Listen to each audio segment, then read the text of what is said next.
Und nun willkommen im dritten Teil der kleinen Serie, wie alles begann. Die Wiederaufnahme meines Modellbahn-Hobbys. Der dritte Teil ist der kürzeste Teil. Auch hier wackelt es weiter und es gab noch keine Stative und auch keine Handyhalter. Die gab es natürlich schon, aber bei mir nicht. Dafür sind die Aufnahmen nochmal besser geworden. Ich glaube, hier sieht man es mit am deutlichsten bei der schönen Zugbegegnung.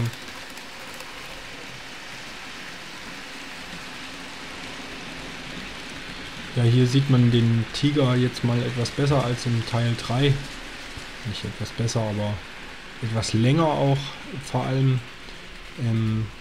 Den Tiger, den kennt ihr. Der sieht bloß heute etwas bei mir verschmutzt aus. Hat den Watering-Effekt, wie man so schön sagt, die Alterung erhalten. War damals mit eines meiner ersten größeren Alterungsprojekte.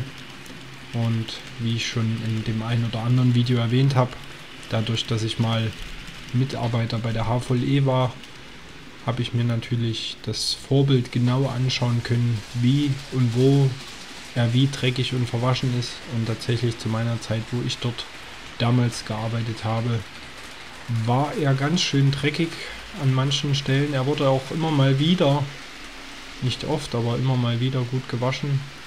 Und durch die schweren Einsätze war er oft gezeichnet durch Schmutz.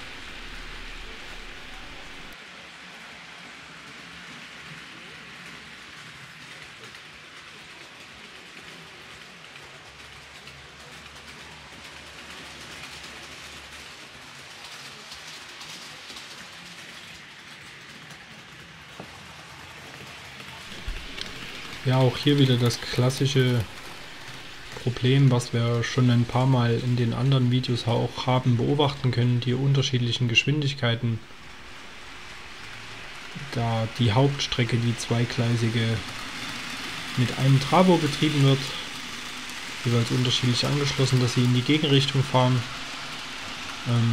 aber durch die unterschiedlichen Motoren. Ich habe das versucht auszugleichen, indem dort die G1206 mit ihrem Pico-Motor ebenfalls fährt, um dem da so ein bisschen ähnliches Tempo reinzubringen, und ich denke, das ist mir ganz gut gelungen. Ja, die Hamsterbacke, die rollt relativ schnell, aber ich denke noch im humanen Tempo.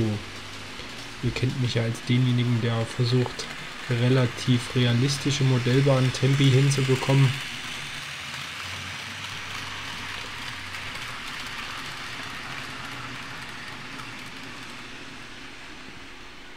Ja, den Stand der Modellbahnanlage, den ihr seht, dieser entspricht ziemlich dem Stand von heute. Abgesehen davon, dass wo die BA 189 gerade rauskommt an dem Tunnel, auf der linken hinteren Seite mittlerweile Hintergrund ist, also auf der Seite, wo oben dieses Wartehäuschen zu sehen war. Da gibt es mittlerweile einen selbst gezeichneten, auch gemalten, je nachdem wie man es ausdrücken möchte, Hintergrund von meinem Großvater.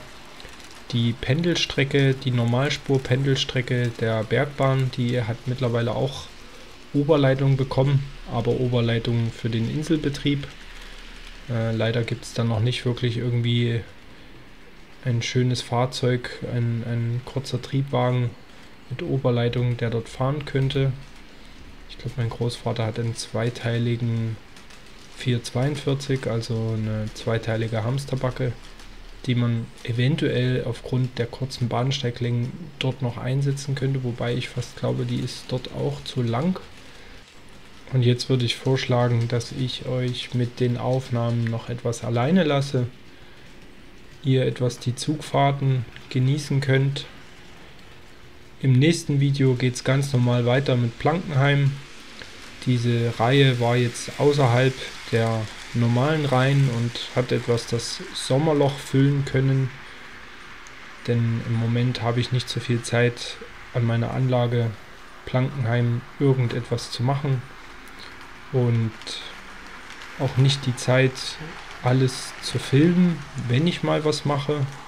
Auch nicht die Muße, muss ich ehrlicherweise sagen, denn es ist doch immer wieder mit einem recht hohen Zeitaufwand verbunden, Fahrzeuge, Kamera etc. alles so zu drapieren, damit auch ein einigermaßen vernünftiges Bild herauskommt.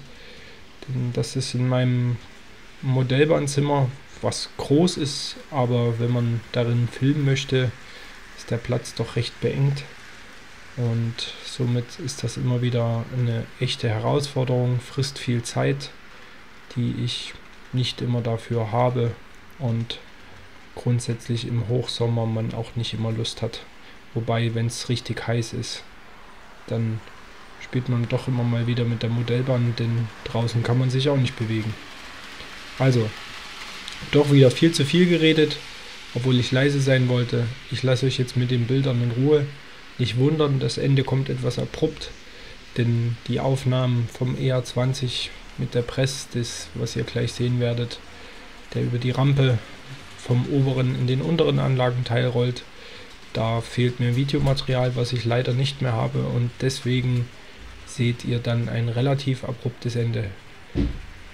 Wenn euch das Video gefallen hat und die anderen Teile, wenn ihr die noch nicht gefunden habt, klickt rein, schaut sie euch an. Vielen Dank fürs Liken, Teilen und Abonnieren und bis zum nächsten Mal.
Unwahrscheinlich viele Spielmöglichkeiten, und das macht natürlich am meisten Spaß auf der Anlage. Also du kannst hier wirklich knapp, naja, ich schätze mal so 15 Minuten einen Zug fahren lassen, der nicht dieselbe Strecke befährt.